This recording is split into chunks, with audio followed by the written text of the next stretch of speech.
Hi everyone, thank you so much for being here. My name is David and I'm here on behalf of Virtual Graffiti. We have a great webinar for you all today from SonicWall. But first, a little bit about Virtual Graffiti. We are one of the fastest growing IT solution providers for business, government, and education, and our team has a comprehensive knowledge of all products, ensuring that you will find the right solution to whatever your cybersecurity needs might be. Our team is available to provide timely answers to all your questions on our website at virtualgraffiti.com. And on the bottom of the slide here in front of you is our unique link to purchase the SonicWall products you'll be introduced to today in the webinar. And if you have any questions at all throughout the webinar, there should be a drop-down menu on the sidebar on your screen under questions. And at any point throughout the webinar, feel free to write your questions in there, and we will do a Q&A at the end to answer all your questions. As for the prizes that we'll be giving out, make sure to, for the iPad Air and the $50 gift card, make sure to check our social media at Virtual Graffiti on, I believe, Facebook, LinkedIn, and Twitter, and Instagram to see who the winners are. And with that, I want to hand it over to Dimitri from SonicWall. Thank you, Devin. Good morning, good afternoon, everyone. So we're going to speak today about the security landscape, take a quick overview of last year, and then transition into how the latest generation of SonicWall network security products help to protect networks and how they work to analyze all the traffic and to ensure that threats do not enter the networks. My name is Dimitri Arapetov. I'm the VP of Platform Architecture at SonicWall, and I'll be your host for this call, for this webinar. So we'll begin with a very quick 2020 review. And obviously it's been a very eventful year, but it's also been an eventful year in the security landscape as well. I have to acknowledge, no webinar in the first half of this year is going to be without this, of the remote working security challenges and the mobile work challenges of last year. And they didn't come only with the operational challenges of enabling a remote workforce securely, but also they created new opportunities for attackers and for ransomware actors, for hackers. It created a ripe new fertile ground for attacks because all of a sudden the IT landscape shifted. People working from home, they're working at home in potentially unsecured machines, unsecured networks. Remote access devices were thrown up rapidly in order to facilitate remote work. So again, when there is a state of flux like this, as an attacker, you know that people will make mistakes, they will misconfigure things, they will put up systems that have not been patched, and that creates again an opportunity. So some of the headlines from almost a year ago, there was massive Excel phishing campaigns using documents, and we will keep coming back to the theme of weaponized documents throughout this presentation. We saw cybercrime forums selling basically malware sabotaged, and at the time COVID-19 map, but really it was anything topical. So what would people search for? This is a common theme that whenever there's a large event, global, political, domestic, etc., there are people, whatever people search for, that's what the attackers are going to latch on to and try to get unsuspecting victims to download answers which are laden with malware. For example, NASA saw an exponential jump in the malware attacks on as personnel were working from home. So again, this created a very, very fertile ground for attackers to exploit and to use to get new victims. Ransomware had a massive year in 2020, and a lot of it has to do again with the business model of ransomware. It goes after the most valuable asset. Over the past year and a half, we saw a new technique be developed by ransomware actors in which they not only hold data hostage, but they also they don't only hold data hostage, but they also threaten to leak the data, therefore potentially triggering regulatory actions against the victim and putting additional pressure to force to get the victim to pay up the ransom. So what this really means is if I encrypt your files and then I also exfiltrate that data and then contact you and say, if you don't pay me the ransom in the next 48 hours, I will also start leaking the confidential data that I stole from you, and you're going to have to notify your customers of a data breach, and you're going to have to deal with credit reporting, things like that. So anyway, so ransomware had a massive year. There were and this is what we're talking about, the extortion operation became not only about ransom, but also about extortion. And we saw government agencies, we saw universities, we saw school districts get hit with ransomware, and we'll come back to the ransomware topic. I think that's a threat that's not going away. It's not going away because there's a lot of money in it, and there's a lot of money to be made and that's what attracts people. And then weaponization of documents. This is a theme that we've talked about over the past 3 or 4 years. The shift started approximately 4 or 5 years ago when web browsers became a lot better at securing the various plugins that used to be the primary attack vector into a computer. So it used to be when Flash or Java were ubiquitous and enabled by default and highly insecure, I, as an attacker, would get a lot of victims by just basically poisoning websites. I'll go through this attack in a few slides, poisoning websites. But then browsers turned off Java. They turned off Flash. Flash is end of life now. You actually have to jump through a lot of hoops in order to enable Java now. So that window started really closing for the attackers. So they went to the next most ubiquitous piece of software installed in all systems, and those would be Microsoft Office or Adobe Acrobat.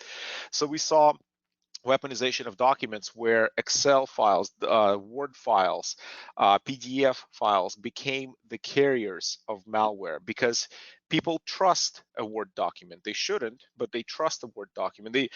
Over the last decade, even the least technically savvy users have learned not to open up executables that they might receive, or have even learned not to click on links.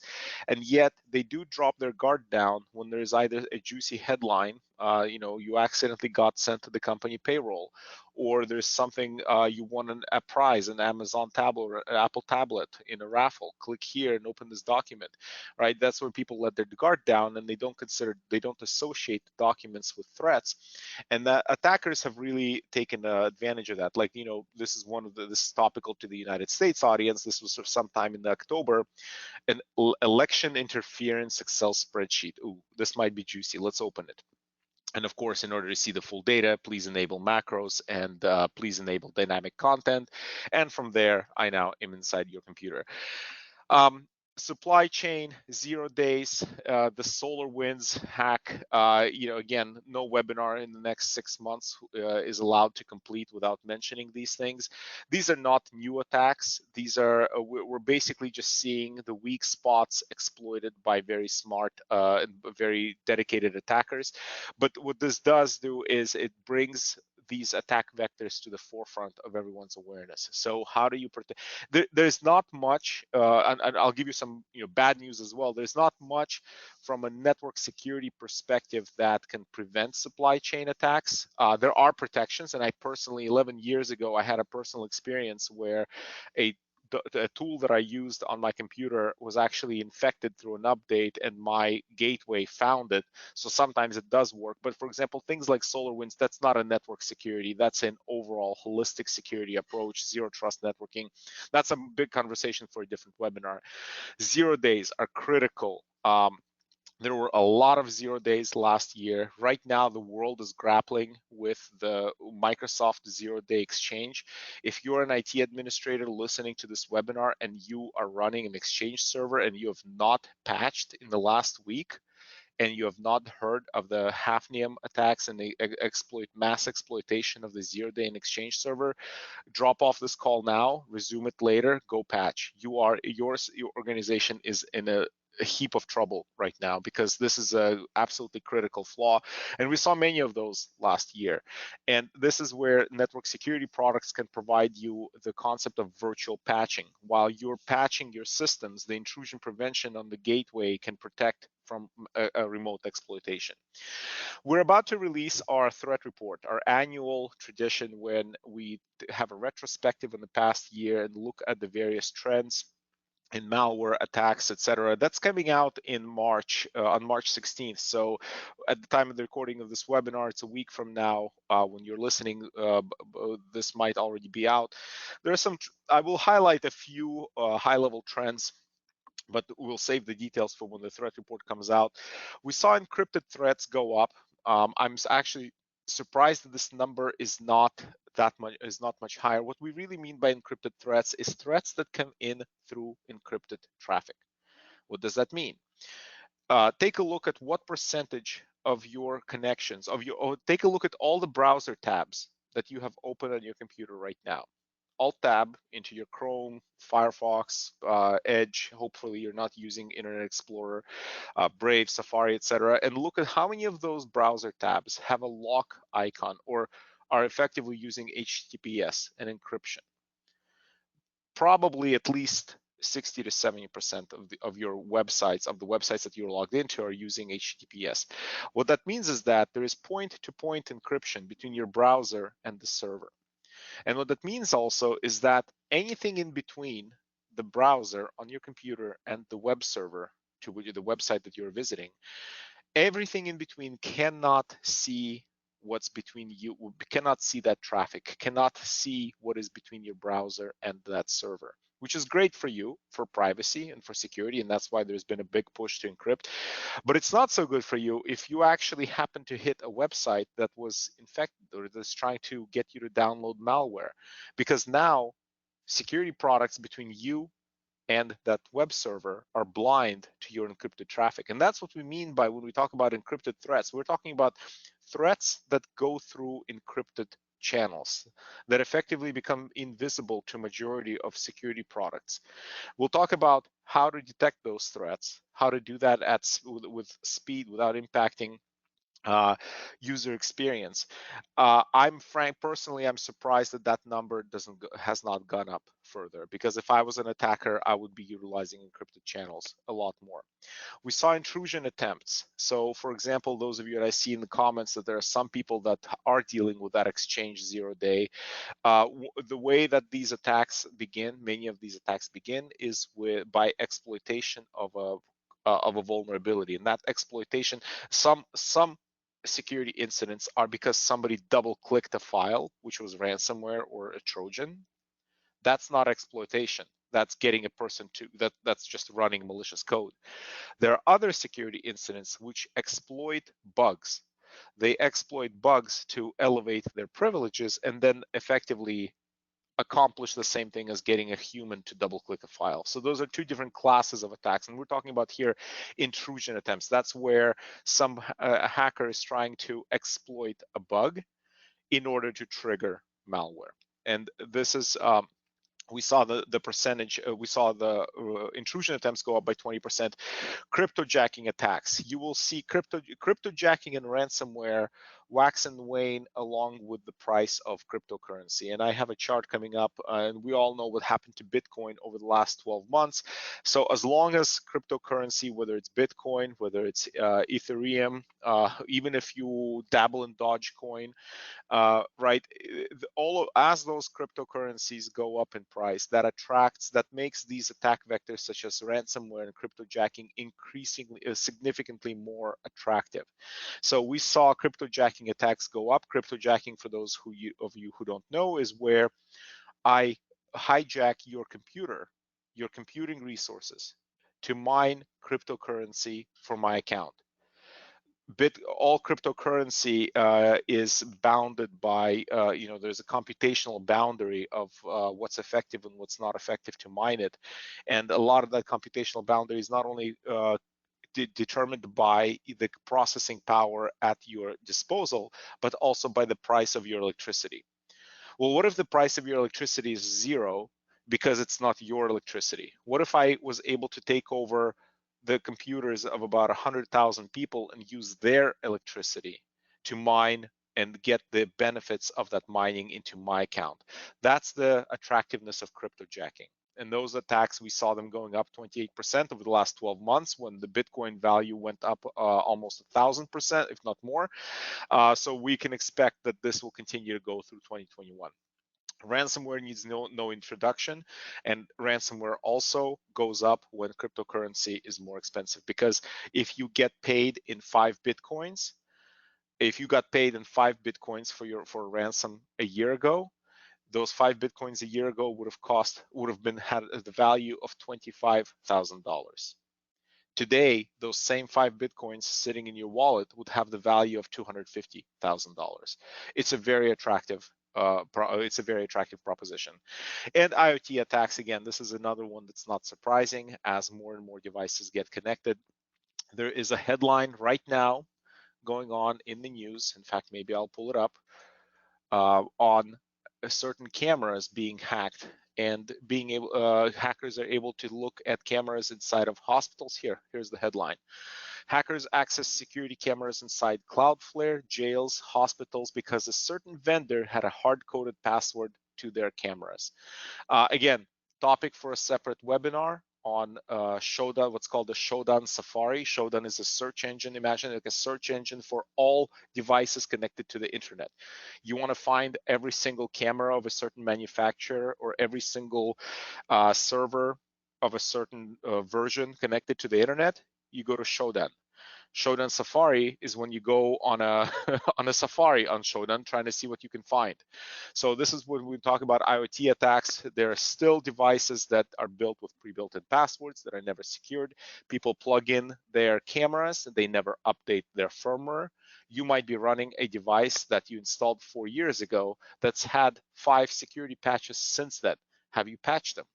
You might be running things that are remotely exploitable, right? That's the type of stuff that we also detect and block. And but I want to also raise this to your awareness. Moving on, I mentioned cryptocurrency. So Bitcoin went up in the last year. It outperformed the S&P and S&P by 160%. But the price of Bitcoin went from I think single-digit thousands to, I think at the time of this webinar, it's about $57,000. So you can, and we typically see things like ransomware and cryptojacking go along for the ride with the price of the cryptocurrency. There's a question that's very relevant. Does anyone, to the conversation right now, does anyone know what the expected outcome of the exchange exploit is? Are they uploading information or just dropping scripts to come back later, or what? All of the above. So really what the exchange, and this is a little detour, but it's extremely important right now. The exchange exploit gives the attacker not only the ability to download emails from your organization, but it also allows them to establish a reverse shell. And reverse shell is something that allows them to come back and basically connect as an administrator into your Exchange server. Imagine all the things you can do if you had an administrative account to a random system on the internet to their Exchange server. You can add users, remove users, get all the email. I mean, you basically own the organization at this point. So that's why the criticality, that's why I'm saying if you haven't patched and you are running Exchange, hang up now. This is a recording. You can continue later. Go deal with that immediately. So anyway, back to the presentation. So as the price of Bitcoin went up, we also saw global ransomware attacks go up significantly, up 62% year over year. And again, this is not a threat that's going away. Because people still, data is the most valuable asset. Who cares about the laptop that I'm sitting on right now? It's a $1,000 disposable piece of hardware. I mean, yes, it'll be unfortunate, but I can live with $1,000 loss. What's not replaceable is the data on it. So if you don't have backups, and most people don't do backups, or if you don't have offline backups, if you back up to a system that's connected directly to the machine that you're working on, guess what ransomware does? It encrypts not only your machine, but it also encrypts every single backup, network share, everything else that you're connected to. So an encrypted backup is not a useful backup at all. And we've been preaching this as a security industry, and yet there are still users who cannot come back, operationally bounce back from backups. I recommend a mentality now that you will get breached sooner or later. Assume that you are breached. Start designing your network security posture. Start designing your mentality around network security as if you are breached. How quickly do you remediate? How quickly do you bounce back? How quickly do you eject the attacker? How quickly do you resume normal business operations? You cannot, even though this webinar is about preventative measures, which are extremely important because they eliminate 99.999% of attacks, nevertheless, somebody can walk in with a laptop tomorrow that's infected. Somebody can still download something, get it somehow, and you want to make sure that that exceptional event doesn't bring you down completely. Ransomware is here to stay. A loader, a banker, and ransomware. And I was thinking of writing a joke out of this, but I couldn't come up with something. But walk into a bar, but really they enter your computer. Emotet, a loader, TrickBot, and Rook. Banker TrickBot is something that, as a banker, steals banking info, and Ryuk is ransomware. We're now seeing chaining of malware together, where you might have a loader that gets dropped that's easy to sneak in, or easier to sneak in, which then downloads things like bankers, which steal information from your machine that you might be logged in, whatever banking credentials you might be logged into. And then, of course, once it gets all the data that you need, that they need, once they have it all, let's now encrypt it and get another extract more value out of the victim. And we see this chaining as part of the evolution of evasive techniques by malware writers. And evasion is something that's also, it's extremely important to understand why evasion and evasive techniques are the cutting edge of malware research. If I, Dimitri, the hacker, wanted to, or the ransomware operator wanted to launch a new ransomware campaign, I don't need to write new ransomware. I can go get that code either for free, or I can download it, or I can purchase it for $30, $100. It's out there. Encrypting files is easy. But I do know that there is a security industry, and there are multiple security tools that look for this type of malware, that look for the fruits of my labor. And I don't want to be discovered on day one, because I also know that the security industry shares information. So if I invest my time into building a ransomware campaign and I get detected on day one, my campaign is over on day two. It's not a very successful campaign. So where I invest my talent is into evasion. This is why we talk about the weaponized document, for example. Let me turn it into a laser pointer. A document that contains an encrypted payload that just looks like data, that gets dumped to disk in an encrypted form, that gets then decrypted only into memory, and the decrypted form never touches memory, which then runs. The idea here is to bypass it, to sneak in as stealthily as possible, and then to operate in a stealthy fashion as possible. And every time you hear stealthy or sneak in, or it all adds up to being evasive, because you want to evade detection. That's where the investment, that's where the cutting edge of kind of malware research on the malware side it goes into. And it's extremely important to be good at detecting these very, very evasive threats. Anybody can detect the ransomware when it's kind of naked ransomware. It's detecting it when it's sneaking in that's the difficult part. So what we're seeing now, just zooming out a little bit, taking a step back, what we're kind of seeing in the network security space right now is that, first of all, network traffic continues to grow, and bandwidths continue to grow. For example, gigabit is now available in more than 30% of the US. There are some reports that say 80%. There are some reports that say 50%. I took the most conservative one that says more than 30%. Even that's enough. For example, I'll flex a little bit here. I'm sitting on a gigabit fiber, synchronous gigabit fiber, for which I pay $70 a month. It's fantastic, right? But this type of speed, that's a lot of processing power. 10 years ago, it would have taken a $30,000-$40,000 rack mount appliance to secure this type of speed. 5 years ago, it would have taken a rack mount appliance. You cannot run a rack mount. Sometimes, of course, in a small office, medium office, you can run a rack mount appliance. In smaller offices and branch offices, there may not be space for that. I'm not even talking about home offices. And yet these are the speeds that people can get now. And these are the speeds at which you have to secure the traffic, because cutting down from a gigabit to 50 megabits is not acceptable to a user, right? So there's more traffic to contend with. Aging devices have to deal more. The more inspection that you do, the more work there is, the more it cuts into the user experience. When I talked about encrypted threats and looking inside of encrypted traffic, right? That's TLS and SSL decryption. There's sandbox analysis. Sandboxing is where you take a file that you can't definitively tell that it's bad. You cannot definitively tell that it's good, but it's suspicious. So you put it into a sandbox isolated environment and you run it and you observe its operation. And at that point, if it's good, if it, you let it through, if it's bad, you block it.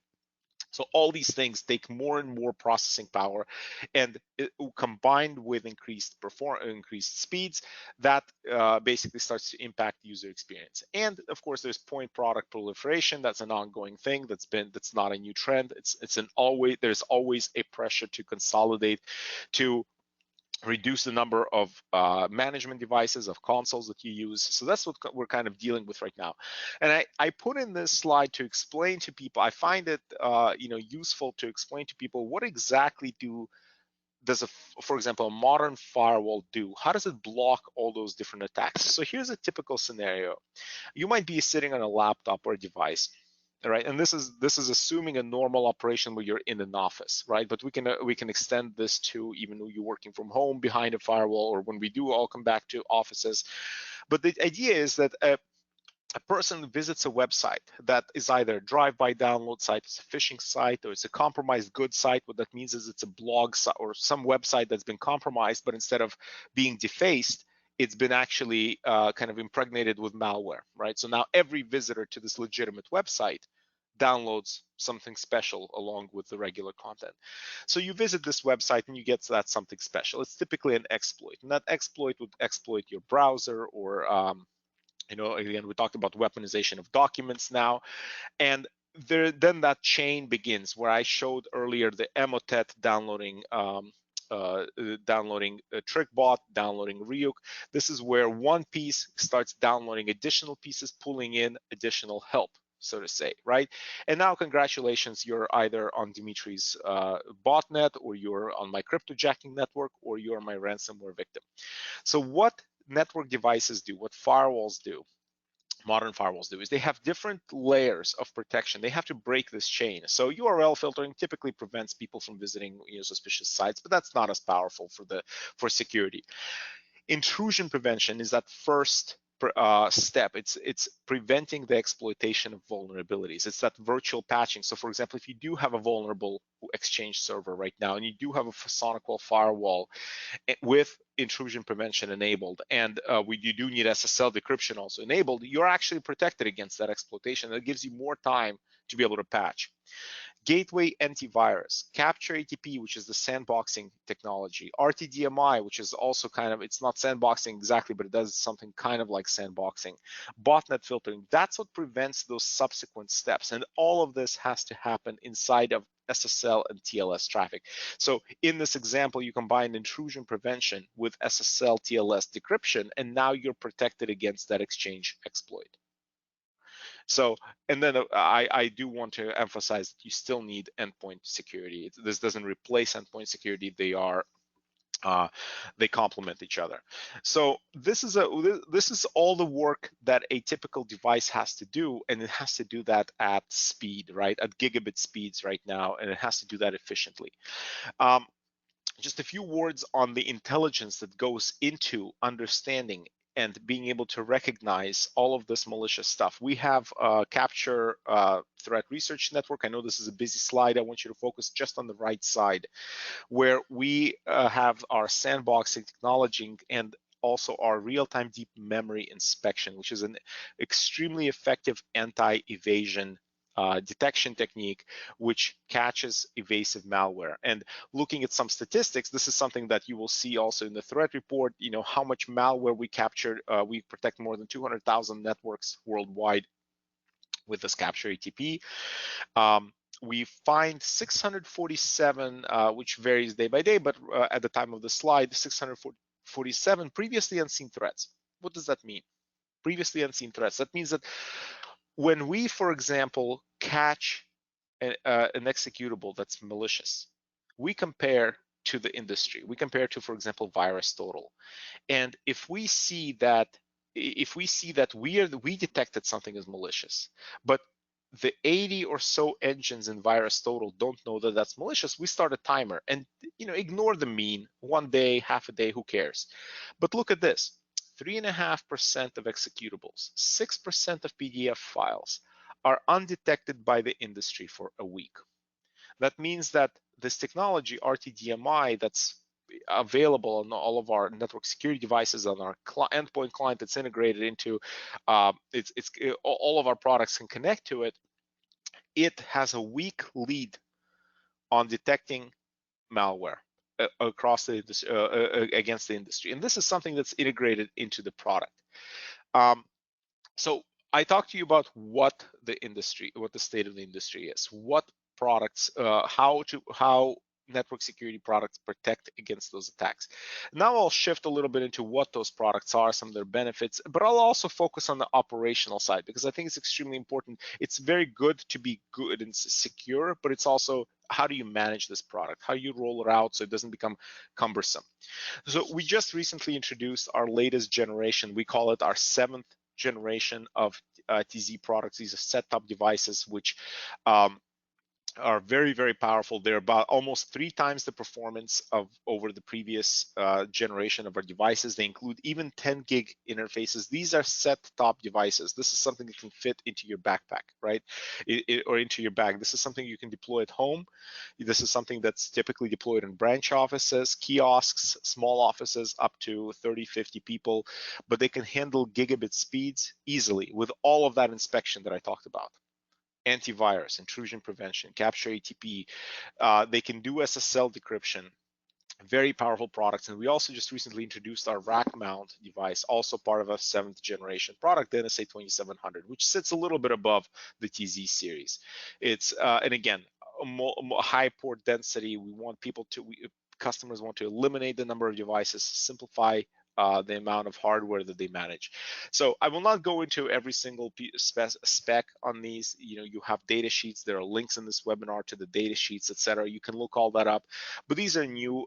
Performance is a huge advantage here. And again, performance matters because when you're sitting, again, I'm in a gigabit connection here.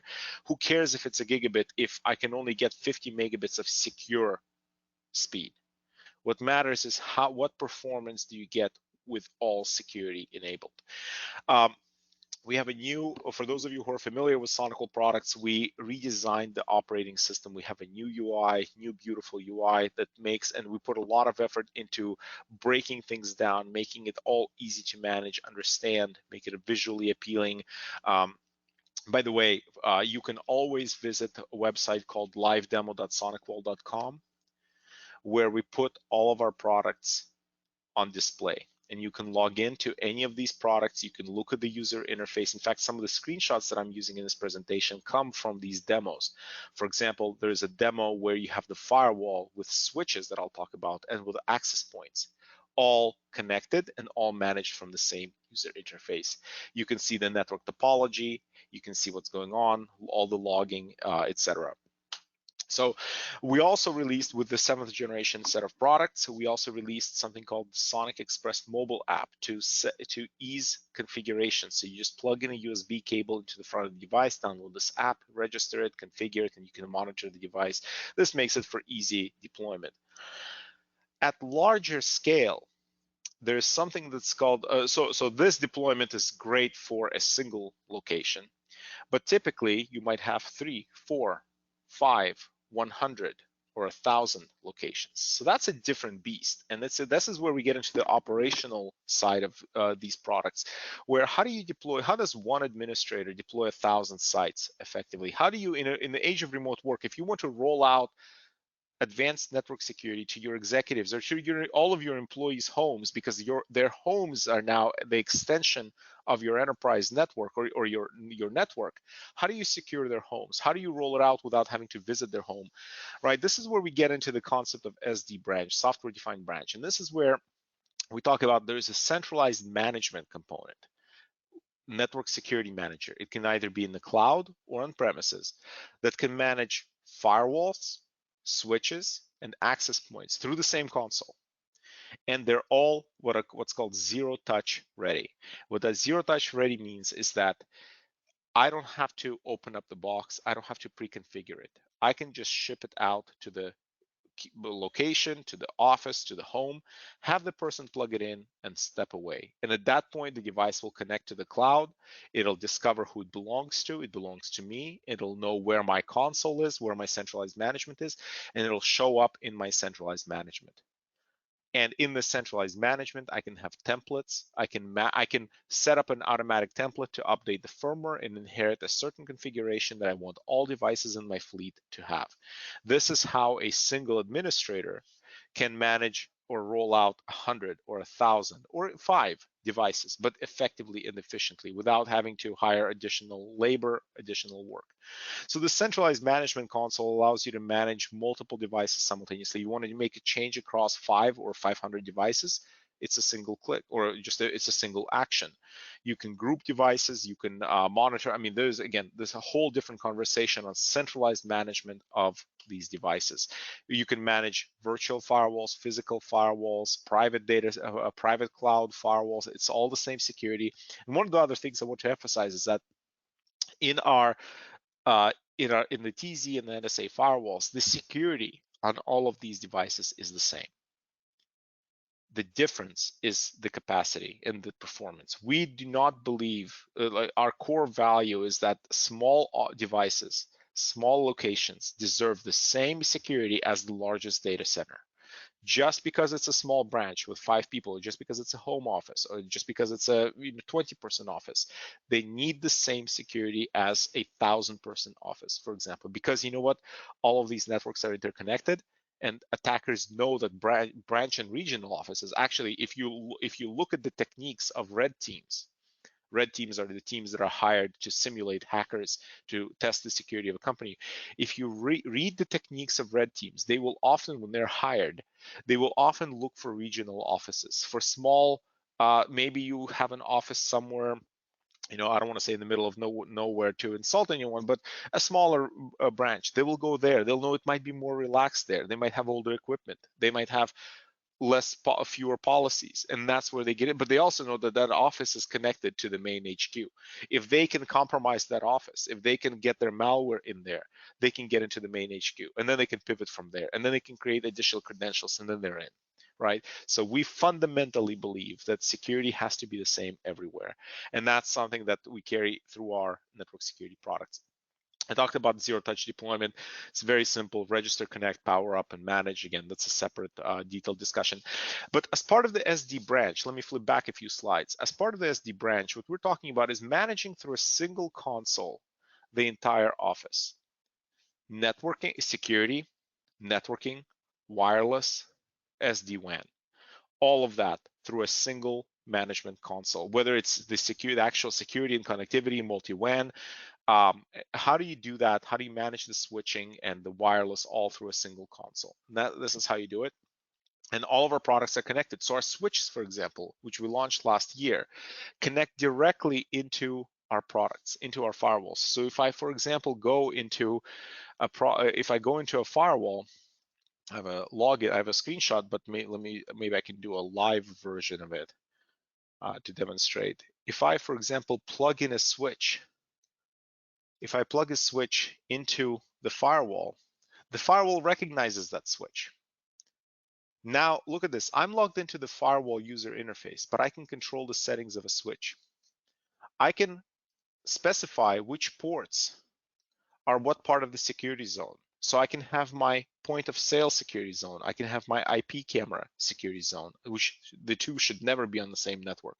I can have my finance. I can have my engineering. I can have my guest network, but I don't leave the user interface of the firewall. And if I can daisy chain multiple switches. If you have a warehouse, I can have access points show up. We can control access points through the firewall. And everything that I'm showing you here right now can also be done on a centralized management console, right? And that's where I can configure SD-WAN. I can configure multiple 5G, 4G failover, right? The idea here is to simplify the management and provide security that cuts across the entire network, whether it's wireless, wired, or the firewall itself. So I showed this live. I figured live would be better than a slide. So as I mentioned earlier, the security is across the entire board, across the board. So NSSP 15000, our largest kind of data center, large university type device, has the same security, or let's look at it that way around. the smallest TZ series has the same security as what the data center or large university device would have, because they all should have the same protection.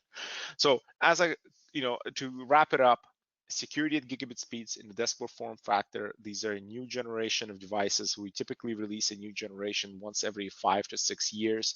SD branch ready. SD-WAN is built in. You do not need additional licensing for SD-WAN. It's just part of the device. Easy zero-touch deployments, deep analysis and security. So we will scan that. We will do botnet filtering. You can do GeoIP blocking. So again, if you're worried about Exchange servers and you only work in the US, block connections from outside the US. URL filtering, user identification, so that all the logging and all the policies can be created on a user basis. Intrusion prevention, antivirus, sandboxing and ATP, SSL decryption. Or, we're adding some additional capabilities soon, DNS protection, things like that. So this is all in a powerful form factor. At this point, I'll open it up for questions. I know I dumped a lot of information. You can refer to the documents and handouts that are attached in this webinar as well. You can reach out to either your SonicWall partner, to Virtual Graffiti, to SonicWall itself if you have questions. So at this point, let's see if there are any questions in the Q&A section that I haven't addressed yet.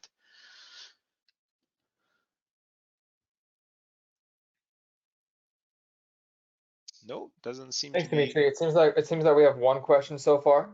I could read it to you. Does anyone know what the expected outcome of the Exchange exploit is? Are they uploading information or just dropping scripts to come back later, or what? Right, I addressed that one. Well, yeah, that was an excellent question, and I addressed that one. But I want to reiterate that point that this exploit basically gives an attacker full access into gives them the keys to the kingdom in your network. They get access to your Exchange server, which means that they have access to all the email. They can and they can create a reverse shell, meaning that they can come back into your system later. They have full access to your network, period. Just assume that they're fully in. This is top priority. Drop everything, deal with this right now if you haven't yet. There's Perfect. another question about NSA 3700. So it doesn't, take rocket scientists to extrapolate the number progression in the Gen 7 products. I'm not going to talk about dates, but yes, there will be other products that will come out, but I'm not going to talk about dates on this webinar.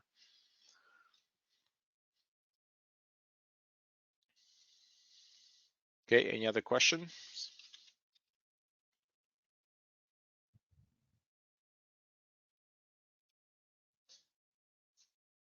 All right, I think we'll wrap it up at this point.